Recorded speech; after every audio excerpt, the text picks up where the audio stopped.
За Батлууд сайдын болоод энэ цэргийн алууны одоо ардын хүүхдийн амь насны асуудлаа.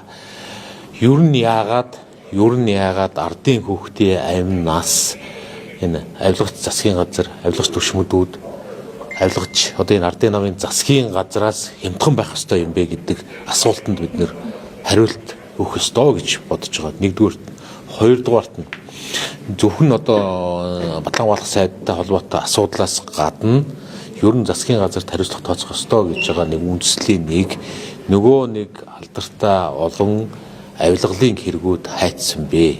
Хэдэн тэрбум их найдаар хэрэгжсэн эзэм биетэй төрийн өндөр албан тушаалтад биенээ авилга хулгаад дуудаж нотлох баримт гаргаж телевиз царайдаагаар ярьж байсан тэр авилгалын хэрэгүүд хайцсан бэ.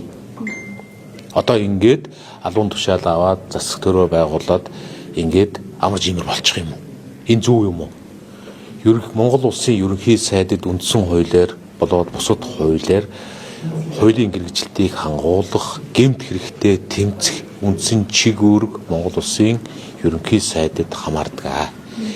Одоо та нар сонсож байна уу? Тэр авилга хулгаан хэрэгүүд хайч юу?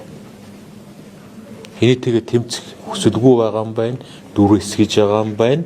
Ийм учраас засгийн газарт хариуцлага тооцох үндэслэлтэй юм байна гэдэг санал Арчилсан намын бүлэг дээр гарч 100% саналаар энэ асуудлыг зохион байгуулах ёстой гэдгийг надад бас одоо даалгасан.